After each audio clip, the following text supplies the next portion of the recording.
Good evening, everyone, and welcome to our show tonight, We the People. As you can see, we are presented by the Diamond Factory, and you can subscribe and donate on our YouTube channel, Cash App, $, King 3, or I. We have a very distinguished guest in the house tonight talking about a subject that I am very familiar with, and I'm sure that a lot of you are also familiar with, and that's self sabotage. So, uh, Doc, I'm going to let you introduce yourself because I don't want to butcher your last name. So, uh, let's kind of get this show on the road here, and we'll have a proper introduction. So, hi, James. Thanks so much for allowing me to be on the show. It's a pleasure. My name is Dr. Philip Agrios. I used to be a chiropractor and a functional medicine practitioner. My specialty was thyroid and autoimmune disease. And during the years of my practice and working, with for 35 years, I happened to stumble across a biological trait that we are born with that is the true reason why we self sabotage. And a lot of people think it's really mindset. It's not just mindset, it's many other things, but it's actually a trait that you cannot get rid of. And it's there not to undermine you, but it's there to protect you from the very success that you're seeking, because that success subconsciously is more painful to actually achieve and to sustain. So we go back doing what we're doing over and over again. And when I first found it, I was like, this is too simple. There's no way.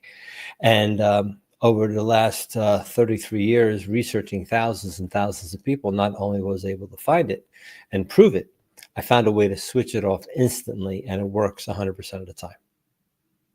Now, you discovered a hidden biological trait that you said unknowingly creates resistance to positive change.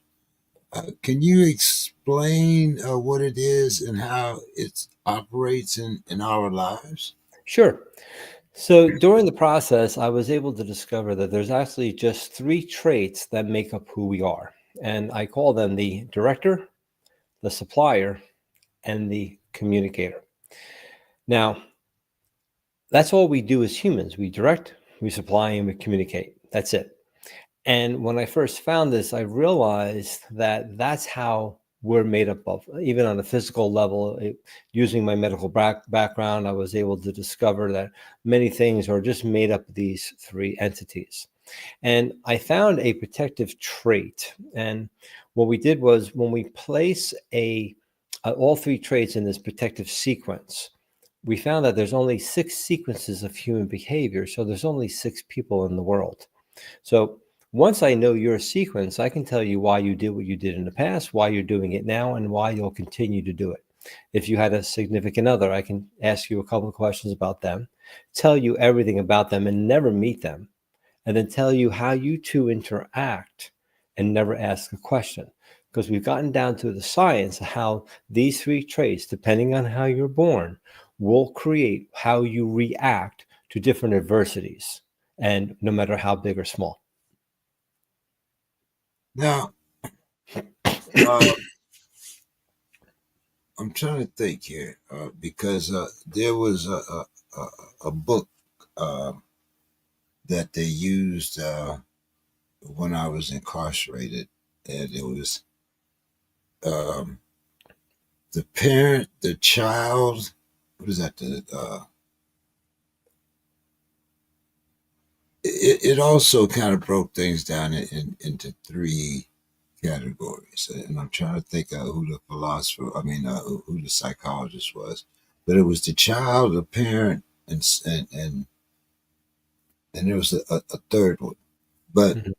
the child, had all the traits of a child, and these are the things that you wanted, like uh, emotional candy, so to speak.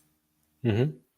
The parent was the one that controlled kind of how much of that. emotional candy that you were able to eat at that particular time.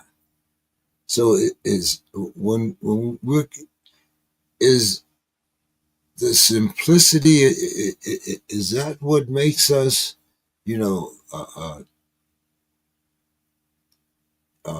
hesitant because it's too simple? We want a more complex solution. No, it's just down to protection. It comes down to that we are uncomfortable. So when I first started this and working with a lot of my patients and stuff like that, what I realized, I used to tell people, well, it's fear because there's only two. We were told that there's two emotions, fear and love, right? They're opposite to each other.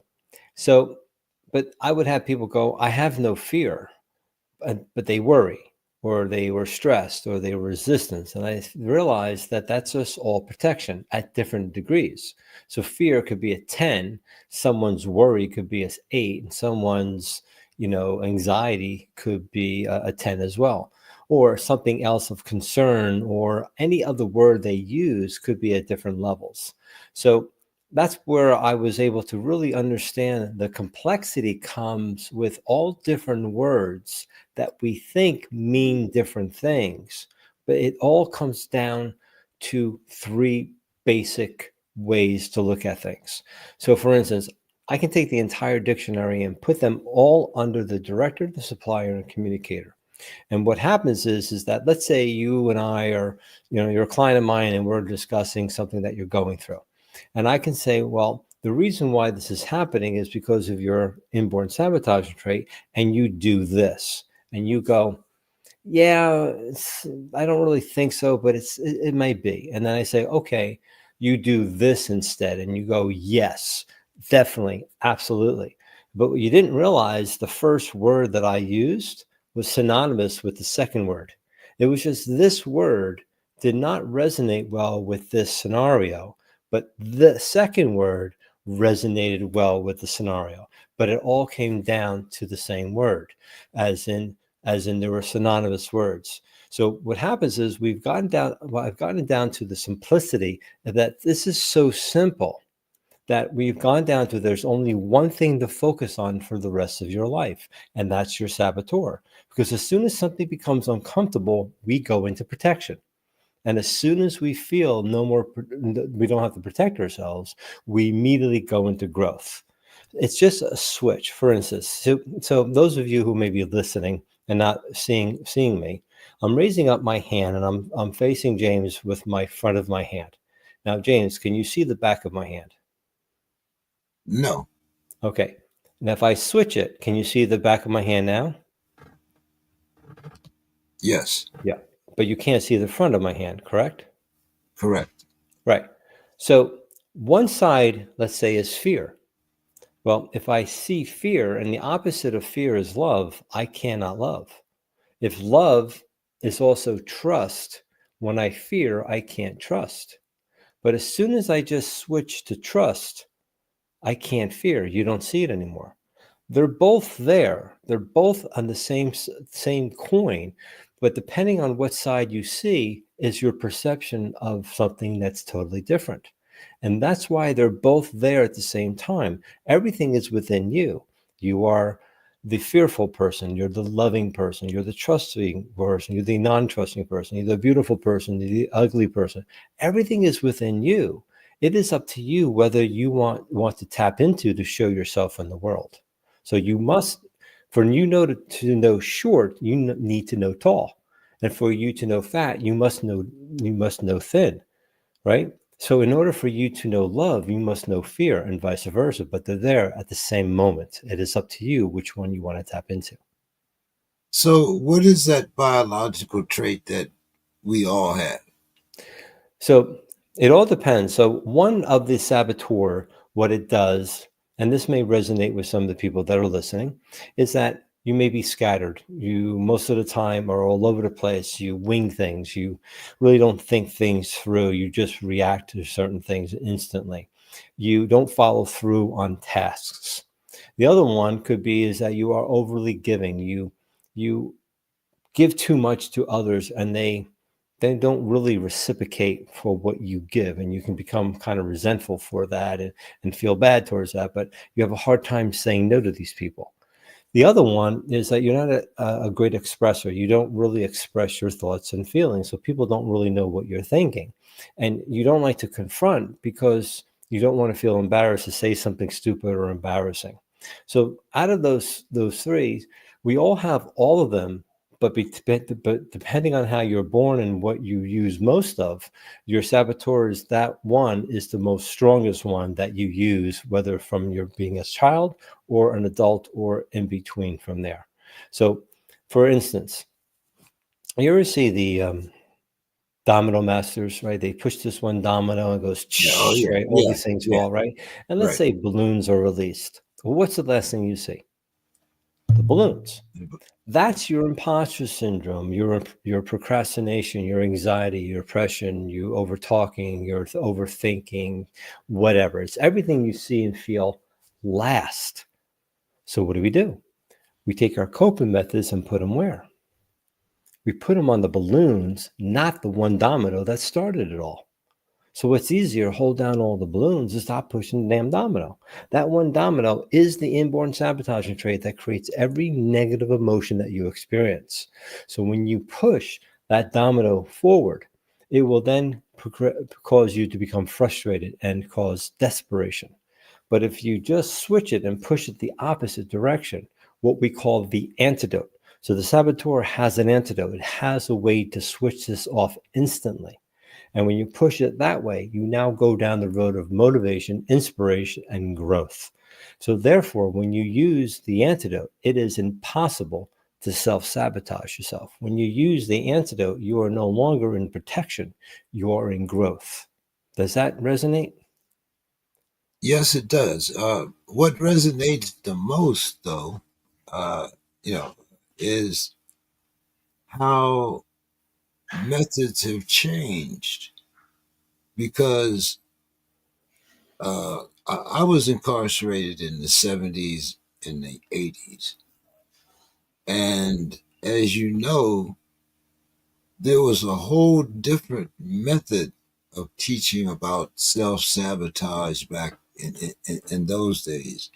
And if you were, you were happened to be incarcerated or in some type of foster situation, there were certain things that were indoctrinated into you about self sabotage that I guess the word now would be archaic. Yeah. Even today, we feel that self sabotage is a mindset. It isn't. Basically, what I was able to discover that each of the traits that we are born with govern parts of our body. So one trait governs our mind and our thoughts. That's why only a third of us really need mindset. That's why 2/3 of people mindset doesn't really work. The other one deals with the gut, deals with our feelings, and the other one deals with our heart and our emotions and our actions.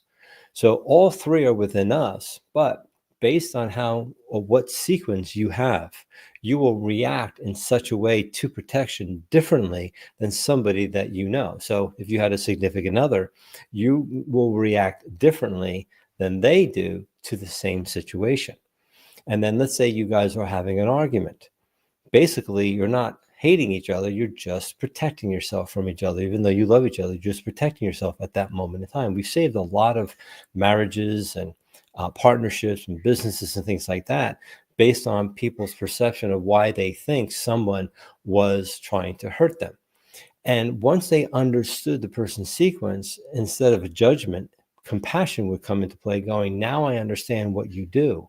Now I can use what I know about you and for us to work together and eliminate conflict. So we've worked with a lot of veterans with PTSD. Um, and we saw tremendous shifts because instead of looking at those four letters PTSD as a crutch, they're now using it as I'm just going into protection. That's all I'm doing.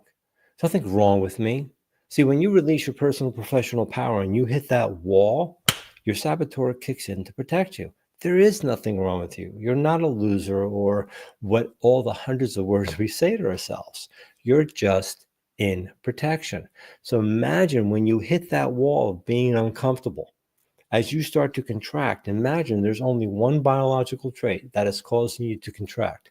Once knowing it, you can now use the antidote and just switch by using this phrase to immediately go into growth. So now you're doing this contraction, expansion, but getting growing and growing compared to being in the hamster wheel of going to doing the same thing over and over again.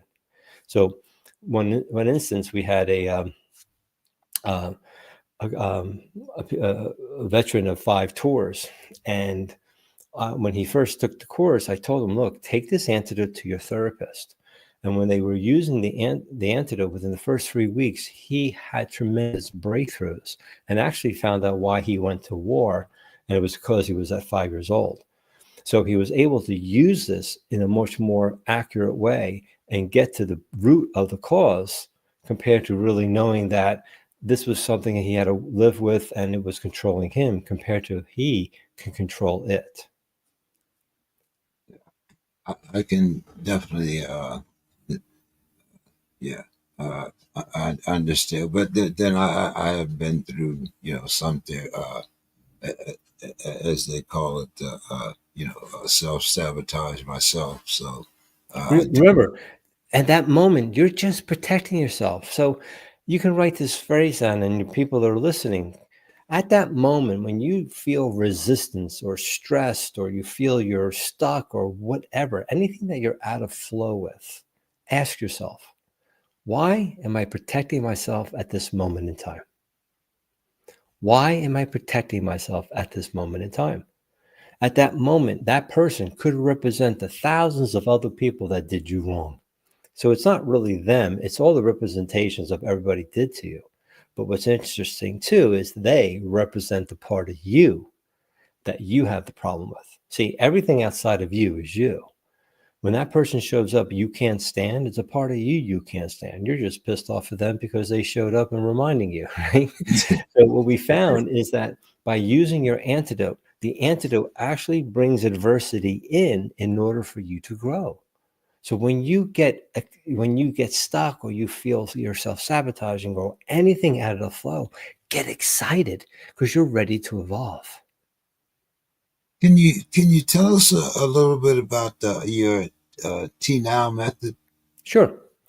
So the T stands for transcend. So TNow, transcend now. When you use the transcend now method, it allows you to transcend any adversity, no matter how big and small, immediately.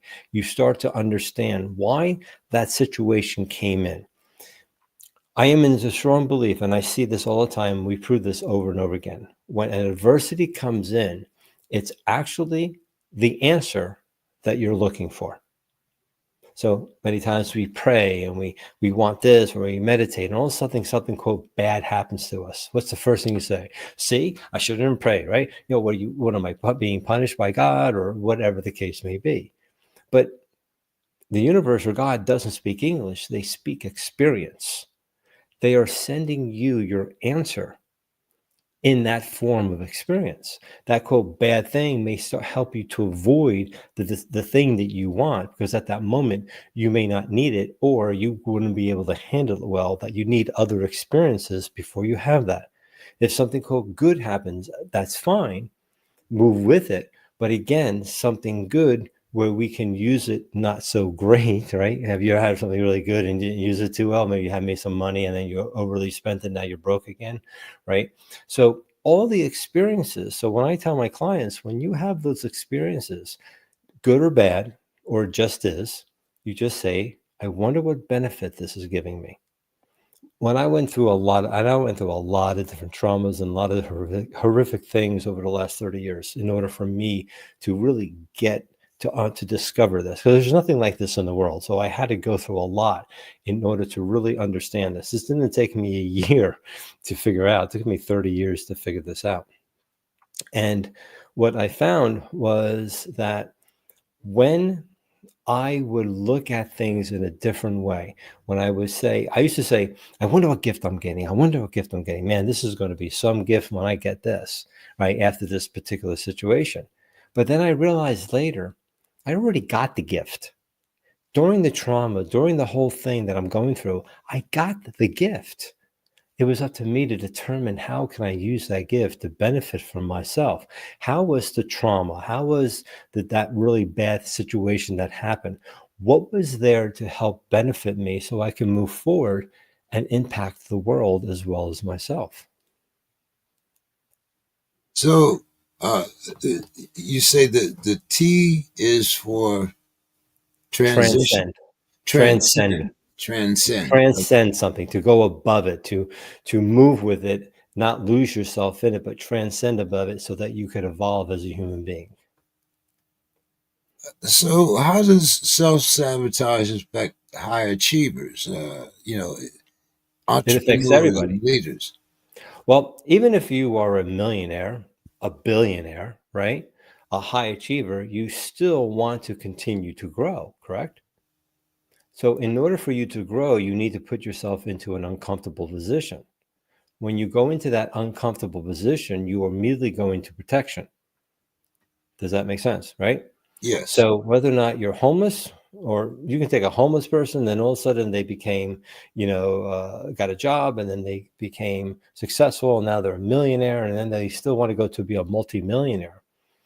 All the things that led them to continue to be successful was the antidote. We've proven this over and over again, that once they understood this is the antidote that makes you grow, that makes you continue to move forward, no matter who you are, whether you are homeless to a billionaire, you always go through adversity. That's why we're here. See, people think that we should be here, that everything should go well for us.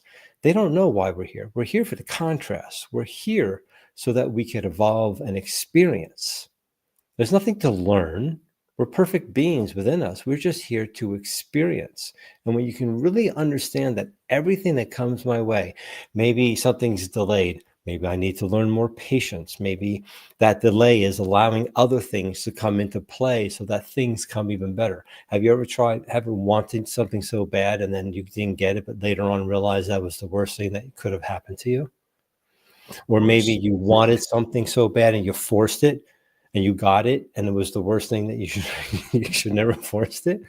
Or you wanted something and you just kind of let the things happen, and when you were patient, other new opportunities came in that you would have missed if you forced it. So that's why over these years of all the things I've gone through and all the thousands and thousands of people I've taught and talked with, is that it's just allowing it to happen. And that's the true power of the antidote and the TNow method, to understand what is my adversity? Why am I going through this? How can I evolve through this?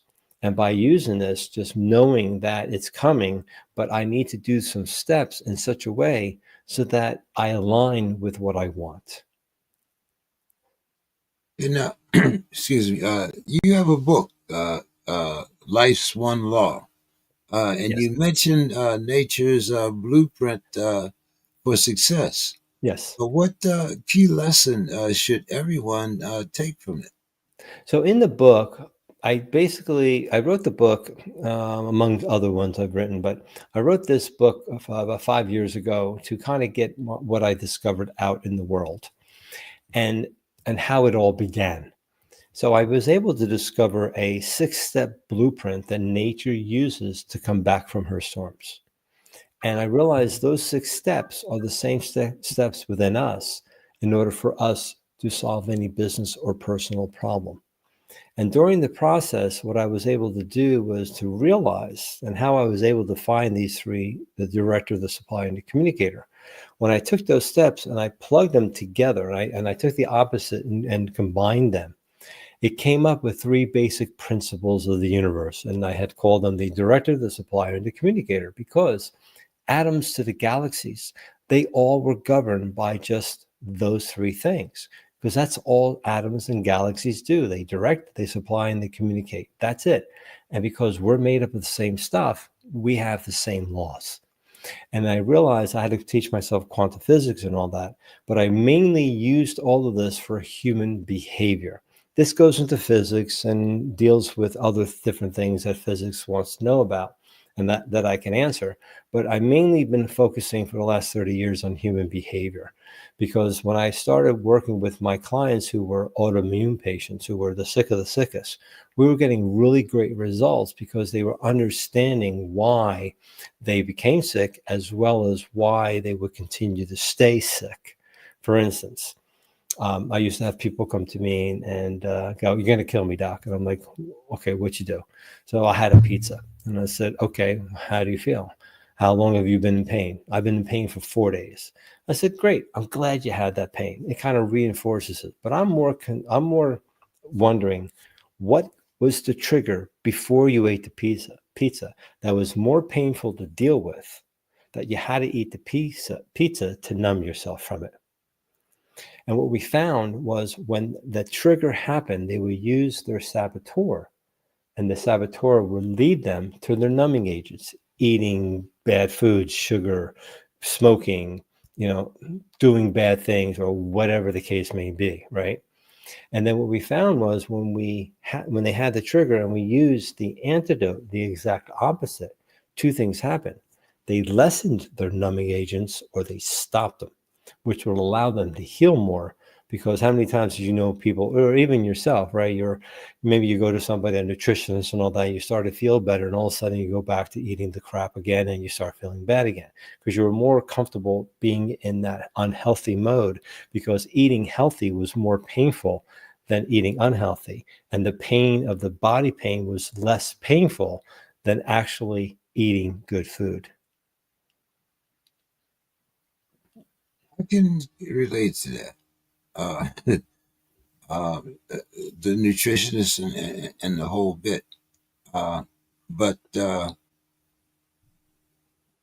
I'm going to take this a little personal here, Sure. and you can kind of okay. I have trust issues. Uh, have had them ever since I came back. But I also realize that those trust issues have a deeper meaning, and because I apply them not only to my family life, but I even apply them to uh, my outside circle. Now, I find that my biggest problem is if someone wants to be friends, rather than it's because of the fact that I have such a bubbling personality and so forth and so on, it's what do you want? How do you relate that to the T now method? So that person that wants to be friends, and when you go into that trust issue, your saboteur, which whenever it is, kicks in and they're trying to protect you because that person represents all the people that screwed you. That's why you have trust issues. Remember I told you those people are you? The reason why you have trust issues is not because you don't trust them. You don't trust yourself to make the right decision. So you're looking at the wrong side. You're looking outside of you compared to looking within you. Why do I not trust myself? The reason why I got took is maybe because maybe I didn't read the contract. Maybe I overly trusted people in the beginning because I didn't want to do my due diligence and see what's going on, or whatever the case may be. So it's really that you don't trust yourself. And that's why you're pissed off at them, because you're not trusting yourself. You're pissed off at yourself. So by focusing on you, see, you should never trust anybody. You need to trust yourself and then trust them. You need to start with yourself first. So I would do is try to figure out, why are you not trusting yourself? And it comes down to this one thing, this saboteur. And this one saboteur has caused people to come into your life to show you how to start trusting you. See, if you want to know how trusting you are, what do you need? You need people who you can't trust to show how much trusting you are. You need to, for instance, if I want to know how patient I am, I need impatient and intolerant people to show how patient I am with them. And once you can see how patient and tolerant you are, then you've dealt with that and you go on to the next experience. But right now, you're consistently bringing people in that you may not trust to reinforce that protection, because you're protecting yourself from that situation. Does that resonate? Most definitely. As a matter of fact, it's like I said, it took a while, but it was something that I had to work through. And as you said, it was a lot of it was self sabotage, which is why I can relate to everything that you're saying here. Yeah. And I think it's very important to get this information out uh, because you know it, I'm trying to get people out of this "woe is me" type of attitude. Yeah, and that's the thing. It's that woe is me. Is why is it that I'm not successful and that person is? Why is that person this way? That person never really taking number one responsibility for your actions. Well, I was born this way and this way, and then I can show people that were in the same situation. What's the difference? One, they could have, you need a mentor. When you're in that rut, you need to find a mentor. If you want to be something, you need to find somebody who's done it and just do what they did. But what happens is we create, there's the saying is, you want to know why you have the income you have, look at your best top friends, right? If your friends are miserable and they are in low income, you're going to stay low income because of that. How do you do that? Then you start finding people who are successful and hang out with them and see how their mindset is, and changing their vibration. They help change your vibration. And then all of a sudden, oh, a miracle happens. Things start to come my way. And we see this all the time with our clients. As they change themselves, new clients come in, or new money or other things start to come in, a new love, because they pushed that love away because that love represented something painful. For instance, I found that there are actually three basic traits. Excuse me, my apologies. There are three basic fundamental reasons why we self sabotage. The first one is that you had success and you lost it.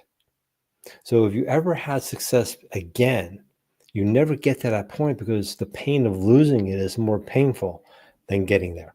So if you ever had a business and all of a sudden you had success and you had money and all of a sudden you lost it, to ever go to that point again and losing again because you don't trust yourself to be successful, so you never get there. Maybe someone broke your heart. So what happens is, or maybe somebody died, so that you ever found another love, losing it is so painful. So you push those people away, or you settle for less because you don't want to get hurt. So you stay in self-sabotage, you stay in self-protection. The second one is doing what's necessary. I have to go and listen to James on his podcast and listen to this other guy or all his guests. I have to read a book. I have to take a course. I have to go back to school. You know what? There's a great uh, new show on Netflix. I'll binge watch that, get that out of the way, and then I'll do the other things, which is not going to happen. So you don't do what's necessary to get to be successful. The third thing, especially if you have friends, oh, why are you doing that? Are you reading that book? Oh, that's a silly book. That's stupid. Because they're basically saying, stay where I am at, because if you go higher, that means two things. I'd have to go higher, and I don't want to do that. I've seen people lose a lot of friends because they started to grow and the other people didn't want to. And I said, you grow and then show them how to grow with you. The third thing is more success equals more pain. I don't know if you ever saw this, but when I talk with a lot of business owners, if you ever had a successful month and then the next month sucked, Why? Because that successful month was so much was going on, you could barely handle the flow of new clients or whatever the case may be. So you stopped doing what was necessary, and then now you have a sucky one because the pain. If you had more success, now you can't see your family, or now you can't give 100% to the clients you want to, or you can't give 100% to that love, or whatever the case may be, or maybe you're a business person, and if I bring a man or another woman in, then they're going to mess me up, and I'm not going to be able to run my business and all that. All these excuses. So more pain equals more success equals more pain. So those are the three fundamental. You've had success and you lost it, sidestepping what is necessary to get to that success, and the third is more success equals more pain. Does that help? It's like I said, it's another one of those things that sound very simple, but when you try to put them, it may be hard for some people to put them into place. Like I Well, look, said, I said it is very simple. I didn't say it was easy, there you right? go. There, But there, it's there like you anything else. If I can get to the root of that one domino, and I'm so used to pushing it this way, if I can start pushing it this way, but knowing I'm going to push it that way, it's going to take time. Even I put myself in self-sabotage. But the thing is this: how long are you there for? See, when I go into self-sabotage, I'm getting uncomfortable, right? And I say to myself, okay, do I give myself 5 minutes? Do I give myself a day, or whatever the case may be? But what happens is when people go into that self-sabotage, they could be there for days, months, weeks, or years, right? I tell people, look, I don't care if you go in the corner, take your pillow, go into a fetal position and suck your thumb. I'm good with it. And they're like, that's weird. Why? And I said, because that's just protection. The problem is how long are you there for? So if you're procrastinating, that's okay. But how long are you procrastinating for? If you are feeling certain things, or you're doing other things that are not working well for you, okay, you're doing it, showing to reinforce this isn't working. But a lot of times people don't know how to shift that. They don't know how to flip it. And that's what we teach them is through the antidote. It's a one sentence thing for each person. And by using it, they help themselves slowly start dancing with it instead of fighting with it.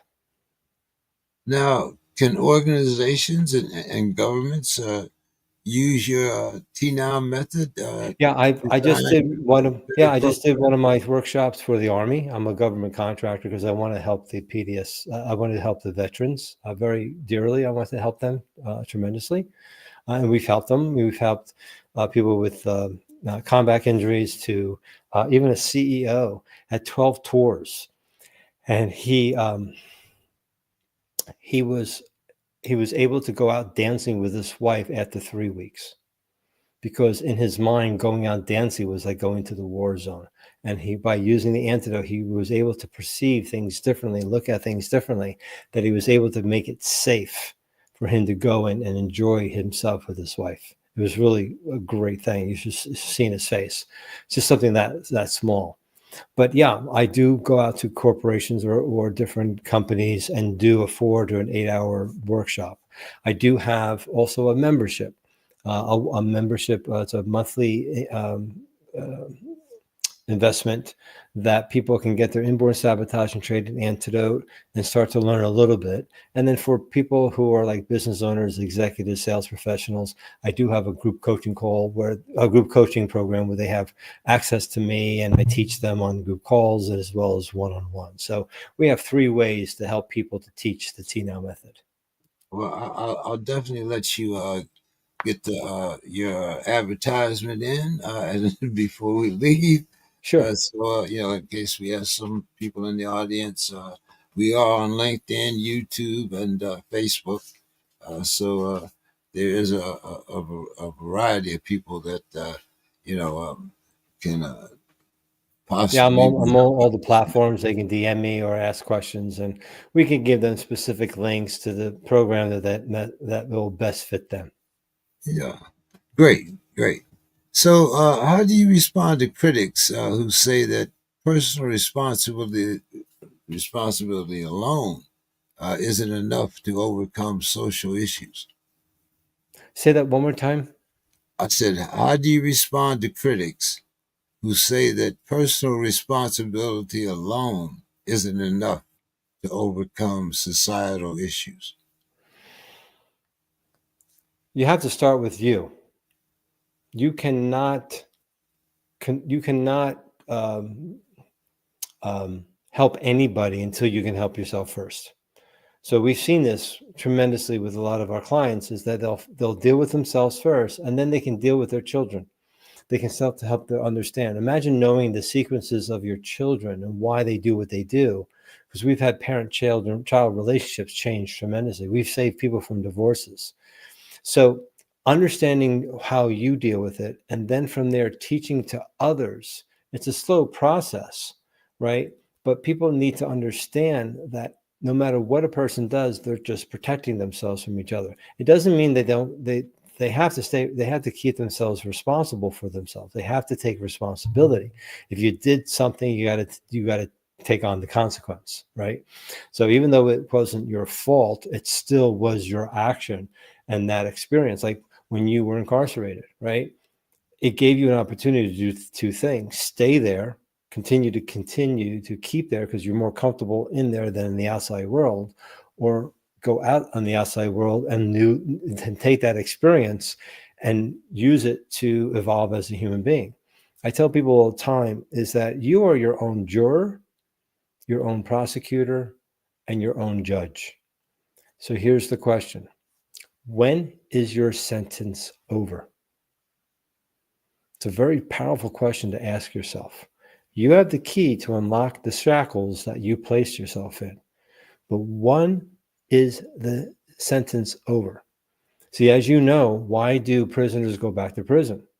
Because they're more uncomfortable outside. Now they got to take responsibility. They have to now find their 3 meals a day. They got to find a job. They got to find purpose, things like that, which is harder. So they go back to jail because it's easier. Would you agree? We used to call that institutionalism. Exactly. Because they don't teach you how to stay out there because they want you in there because they make money on that, right? So it's another story. But what I'm saying is that by understanding within yourself, you have to unshackle the change within you and show others how to evolve. But you can't help others if you don't help yourself. Does that help answer your question? Yes, yes, it does. And like you said, a lot of people, at least the way it used to be. I haven't been in that sense, like the '80s, but I think that there are certain things that still remain, and that is when you are incarcerated, technology passes you by very quickly. Um, I can remember taking key punch classes. I'm really dating myself now. Hey, I'm with you. I was there. you where you had to write a program and it took a suitcase to for you to program Hmm. whatever you wanted in that computer. Right. Nowadays, I can pick this up Hmm. and do and do anything that I want to do. Imagine a person that has been locked up since the '90s, even like 2010. Look at everything that you have to face when you get out of it. When you get out, you have new Absolutely. technology. You practically have you have to find, like you said, you have to find those three hots in a cot. You know, and you have to suddenly get along with people that you don't know. In my case, people that I didn't trust. Hmm. But how do you get through? And we are talking about self-sabotage here. Like I said, you come out now, somebody gives you an iPhone. you can, maybe you decided that you wanted to take an Uber, but it has no driver. Yeah, right. I mean, I mean, this is how fast things have moved in the last decade. Mm-hmm. So how do you avoid that? Like I said, that woe is me. This is too much for me to learn. Uh, you know, uh, I'm not comfortable. I think that's the word. I'm not Yeah, comfortable out. you need somebody. When you're in that mode, you can't do it yourself. You need others to help encourage, keep you accountable, and things like that. Um, it's very hard doing it alone, right? And but depending on what your purpose is in life and what opportunities are coming your way, are you going to take them or not? If you're consistently in the woe is me, it hasn't been it hasn't been painful enough to leave. So when I would have, for instance, when I had patients who had to be off sugars and alcohol and everything else, I remember one girl, she was in her 20s, and I said, I'm going to tell you something, because if you don't get rid of this alcohol and the sugar and all that, you're going to be debilitated and things like that. She was pretty bad. And because of drinking the alcohol and the sugar, and her finally was able to see it was more painful to do that than what she was. Oh, it was more painful to be in that pain of the physical pain than that. And I said, you're going to see something when you stop drinking. You're going to find out who your true friends are. You're going to find people who are just your friends because you were partying with them, and now you no longer party with them. You don't drink. They're going to start leaving, and I want you to be prepared for that. And so be it. Only 1 to 2 really good friends stuck around. They said, "No problem. We won't drink. We'll just still be with you, and we can go out drinking, with other people. But we want to be your friend." And she is no longer in debilitating pain. She's very successful. She's a mortgage person and things like that. And she's gone through some tough times, but she was able to use her antidote to move forward with it. But just knowing that by making a decision, it could be good for you, but there's also going to be some detriment, right? I told you that benefit and detriment are happening at the same time. For instance, when things are falling apart, right? My life is falling apart. But if they're falling apart, it's also falling together, right? So in the northern hemisphere of the world, during winter, it's really cold, right? Well, what's happening in the southern hemisphere? It's hot. So both cold and hot are happening at the same time. We are the same thing as the world, right? If there is a benefit, if there's a detriment happening, there's a benefit for us. The problem and the solution happen at the same time. They are created at the same time. It is up to you which one you want to focus on. You want to focus on your problems and your woe and all that. That's fine until it gets to the point of being so painful, you then start looking for the benefit, right? So as the problem continues, just know that there's a solution. I wonder what gift I've gotten and how can I use this? What is this trying to tell me? Why is this happening to me? What is the benefit compared to, see, it happens all the time and you do nothing about it? I hope that answered your question. Yes, sir. Yes, sir. So, have you actually found that your method works in high stress industries such as healthcare, uh, law enforcement, Hmm. politics? Oh, absolutely. I've had politicians take my course. We've had um, law enforcement. We've had doctors, all different type of doctors, and all that. Realize it doesn't matter where you're at. I've had people come into the program very highly stressed out. And I said, if you don't understand why you are doing this, you're going to continue this. So even though they were having so much going on, they took the course and they started to realize why they were creating that chaos. And during the course, within a few weeks, the chaos started to go away because they started to change. They started using their antidote and realized they were making different decisions. They were allowing certain things to let go. They were understanding why they were bringing all this high stress in, because that's what they needed at that moment. But even though they remain in a high stress um, career, they now knew how to handle it differently so that the stress wouldn't get to them, or if it did get to them, they knew why and how to switch it off if they chose to. Now, is there a certain timeline? Doctor tells you, you take this pill for 30 days, or you have to, is there a timeline? Is there a certain workshop you go through? Uh, and how long, before a person, the average person, should see success? It all depends on how much of the degree they put themselves in a hole. You see what I'm saying? So I've Deep in the seen hole, people, right? yeah, I've seen people take the antidote and within an hour start seeing shifts. I've seen other people that had to take months because of what has happened, where they created major wounds in their business or in their personal lives, and it took some time to heal. So it's like if I get a paper cut, am I going to band-aid it and I'm going to, have to keep away from it, or I just go on with my day and a couple of days later it's fine, right? But if I have surgery or I have a major wound and it's going to take longer to heal. So even though that I'm taking care of my wound, it's still going to take time for it to recover fully. So depending on what parts of your personal and your business or your career and your professional life that has caused so much it being wounded, the antidote will help, but it may take some time to turn some things around. It may turn things around very quickly, or whatever the case. You saw the PTSD I told you about. The guy within 3 weeks saw a major shift.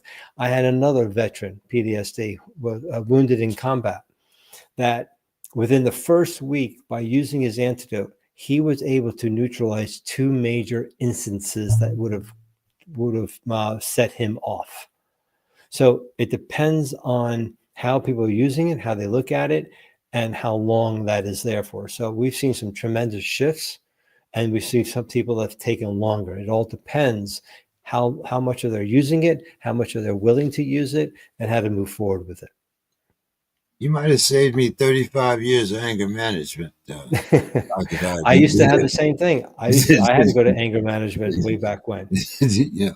I mean, And now I know why I had to. I now yeah, yeah, understood my saboteur, why I was so angry. I was pissed off at myself because I created these things. I caused all these things, but I right. was blaming other people. Like one of the things were, so other people, but I realized those people had to be in my life in order for me to discover what I had to discover.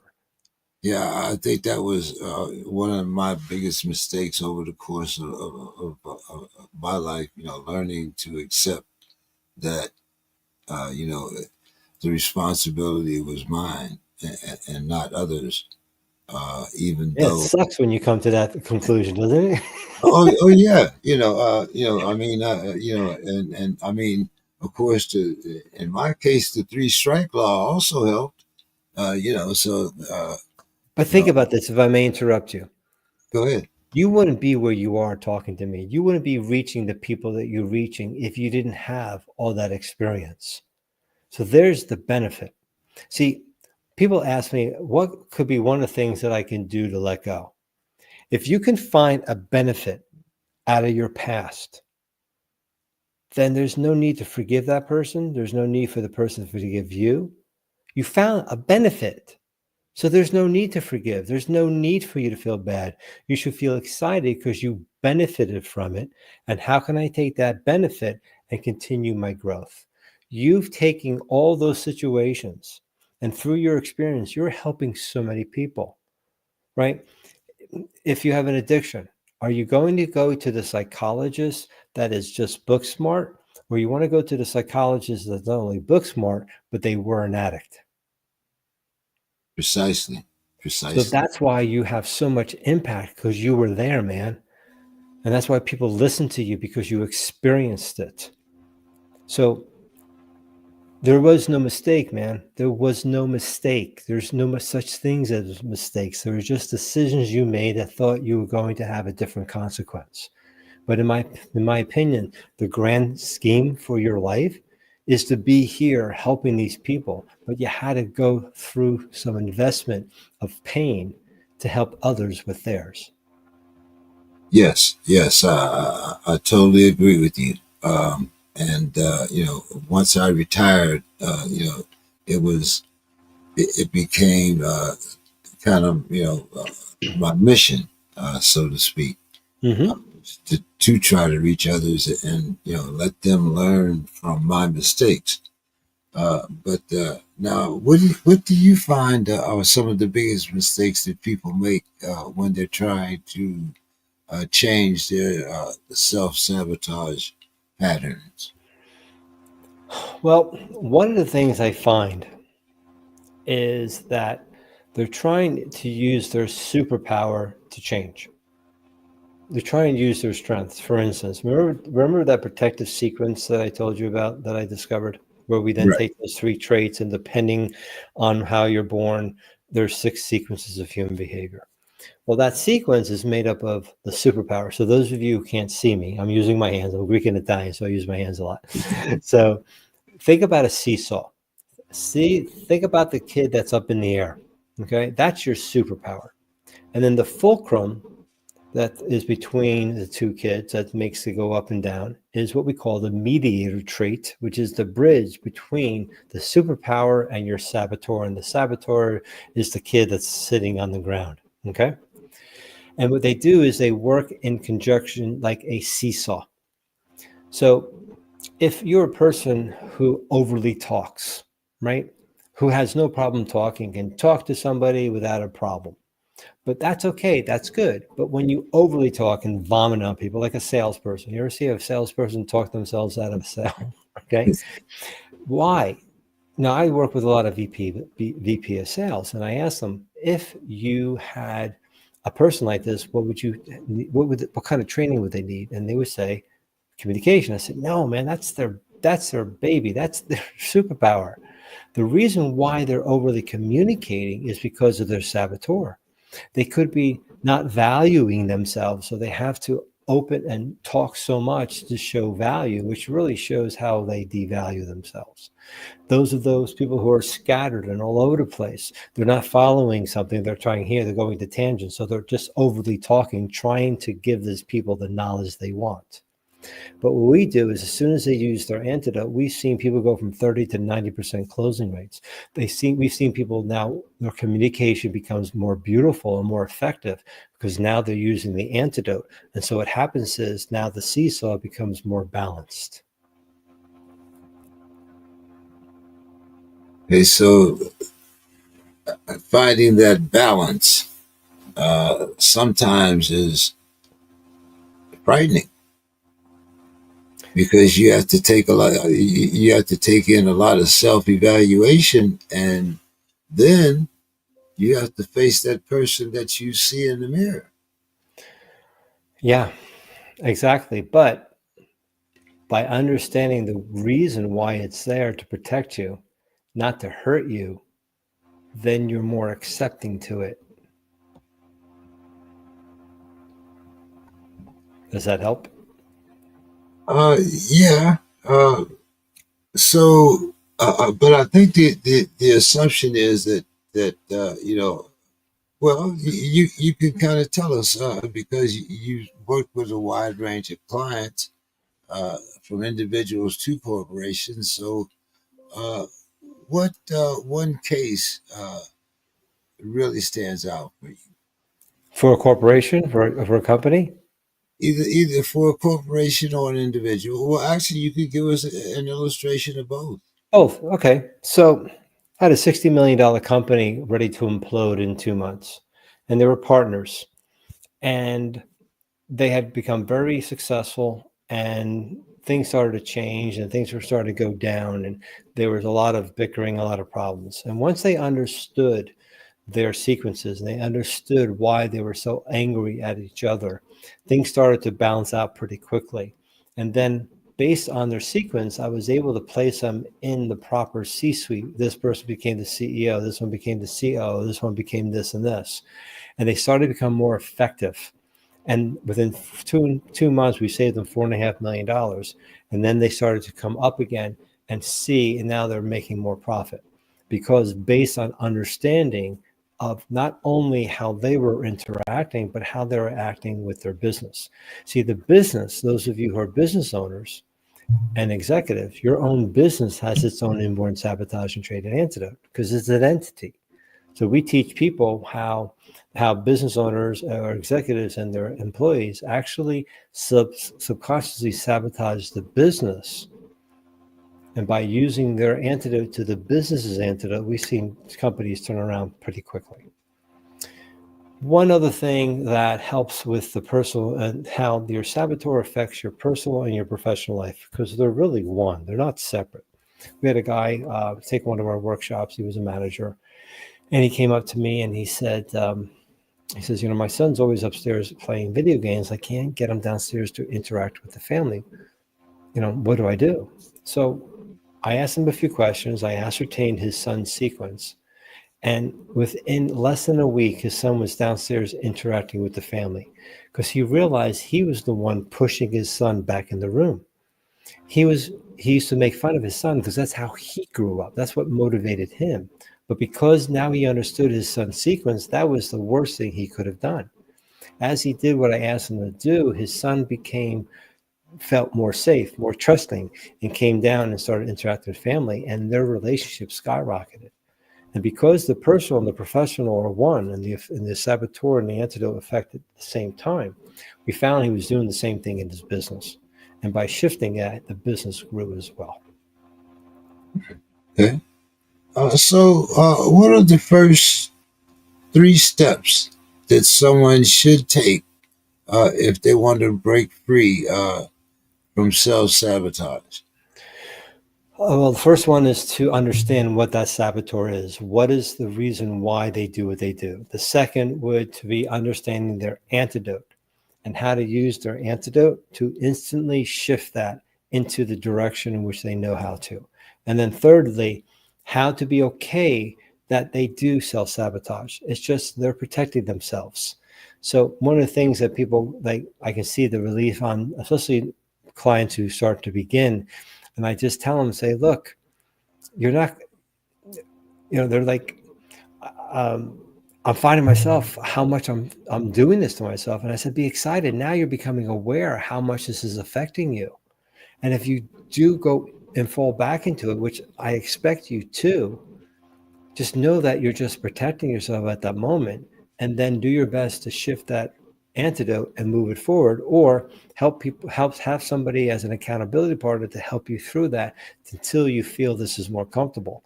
Our goal is for people to subconsciously use their antidote more than their saboteur they've been doing all their lives. That definitely makes sense. And as a person that,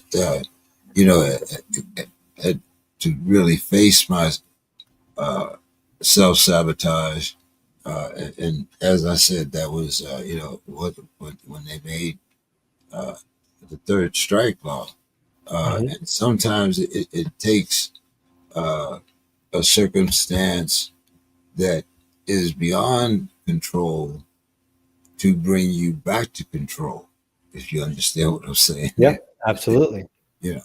So it's really interesting talking to you about this. I want to get more into it and perhaps have you back on the program at a little later date. But I've come to the time now where I had told you earlier. Where can people learn more about your work, your book, and your teaching? Sure, they can go to my website to find the book, as well as um, a 12-minute video that kind of explains a little bit more about that. They can go to thenowmethod.com, thenowmethod.com, if they're looking to start out slowly and check it out with the membership site.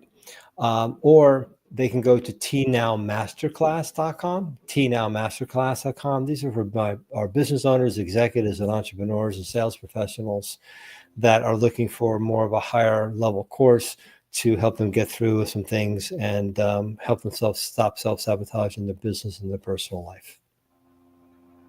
And uh, you said you're located where?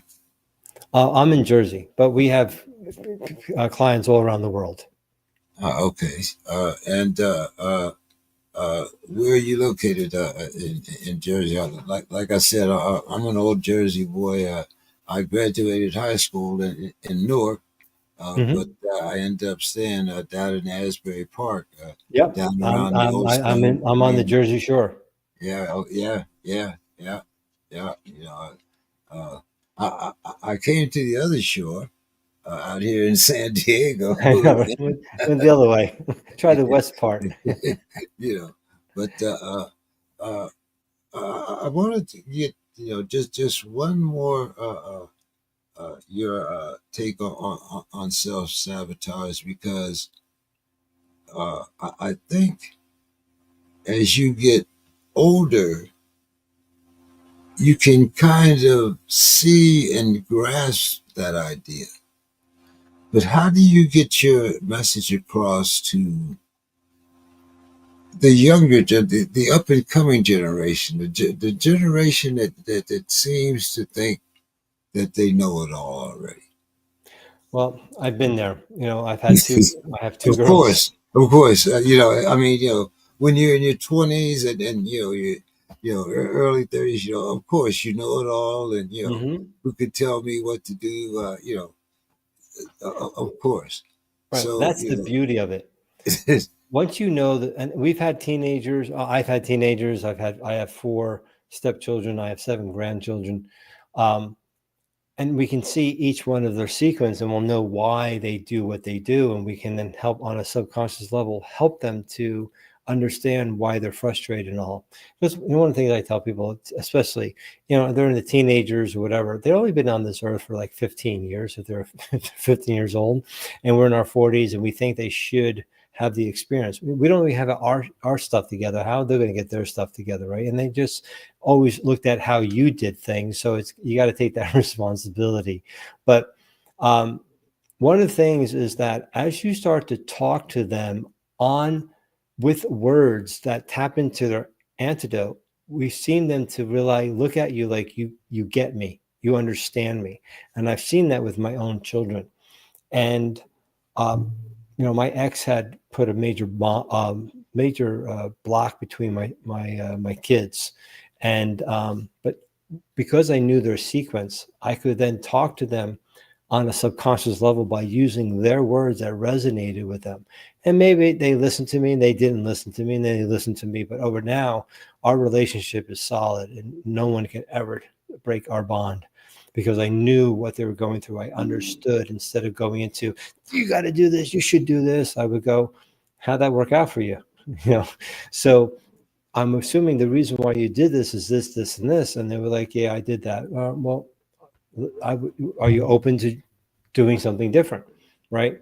And by doing that, they started to trust me more because for some reason, what I said would happen because I knew how they would react to certain things. So, um, yeah, once you know this with yourself, but you know it for other people, you can help take conflict and shift it into more of a loving relationship. We've seen this over and over and over again. Now, one last thing here, because to me the biggest disconnect is, as you spoke earlier about the kid, the father and the son, and the father, the disconnect there. There are no, back in my days, Sunday, the family came to dinner, and uh, there was a strict dinner time. You'd be home at 5 o'clock or whatever it was. The family sit down and had dinner. Now everybody's doing their own thing. Dad gets home at 10 o'clock. Mom gets home at 8. The kids get out of school at 5. How do you bring the family back into uh, uh, I want to say existence, because one of the self sabotages I find is, like you said, when you don't have that mentor, or you don't take that time for everyone not necessarily to be on the same page, but just to feel that type of energy that you have, as a family, as a group. Well, the parents themselves have to sit down and co-parent. They have to sit down and create policy. They have to create rules in the house. Children need rules. They need discipline. They've shown this over and over again. The kids just can't go and make the decisions or whatever the case may be. And you got to sit down and make some hard choices to be uncomfortable in order to slowly bring back that family. It's like any a broken business. You're going to have to make certain cuts. You're going to need to make certain decisions that are going to be painful, but it's for the benefit of the business. It's the benefit of the family unit. And that's also social, where two parents now have to work. Back when we were born, my mom didn't have to work, right? My father was working. Her work was which She is was a housewife. she was a housewife, which was more more work than my mom, right? But you know, because of that whole situation, but it's sitting down and coming together as a unit. And even though the kids are screaming and yelling, whatever the case may be, this is what it is, and that's it. So it's going to take some time. It's going to take, some counseling as well, some people that are trained in this. If you truly want to change something and you don't know how to, you got to find somebody, as I said before, whether it's a therapist or a mentor or whomever who's done it, and then you have to be willing to pay the price. And some people are just not willing to pay the price. Yes, sir. I agree. Well, I want to thank you so much for your time this evening. I did go. I think I'm pretty much right on schedule for us here. But Right. uh, as I said, before you go, one more time, I want you to give the people where they could find you. And Yeah. If yeah, they're looking forward to you do have the two membership, books, right? they can go to tnowmethod.com. And everything will be in your podcast links, I'm assuming. And or they can go to the tnowmasterclass.com for those who want to go into the more of the business group coaching courses there. And or they can go to transcendnow.biz. That's my main website where they can look at my book and other things as well. Well, thank you so much for your time tonight, Thank Doc. you, And James. I really would like to have you come back maybe a little later and maybe be on one of my panels. Ah, would love to. Thank you so much for the opportunity. I thank you so much, sir. You have a great night. I know it's a You little too late now. out there in Jersey, so My you have a pleasure. great night. Okay, man. Enjoy. Thank you. Bye Yes, bye. sir. All right. Yes, that was uh, the great Dr. Phil. We have our own Dr. Phil right here on on We Yeah. the People. Yes, if you have any problems or especially with self-sabotage, which I'm sure if most of us sit down and really take the time and think about it, I know it's a very hard conversation to have with yourself. And, but Dr. Phil would definitely be one for you to get in touch with. We thank you for your time this Monday, and we look forward to having you back here on We the People. Have a great Thanks so much evening. again, James. Have a great Yes. one. All right. Bye Yeah. bye.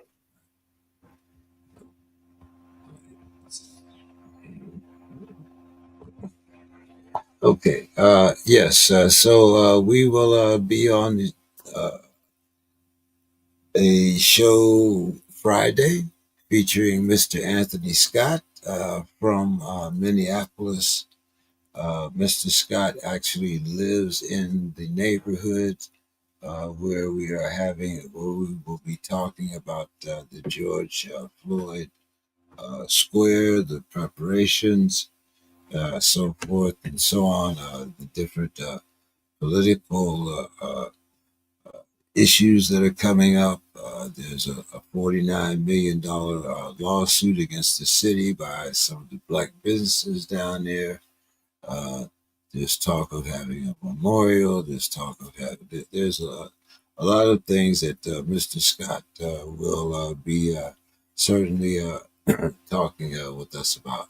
So if you're around Friday, the 18th, tune in to We the People, where our principal speaker will be Mr. Anthony Scott from Minneapolis. Thank you so much for your time this evening, and we look forward to talking with you Friday. Another episode of We the People. We thank you once again. Have a great evening. Have a great week.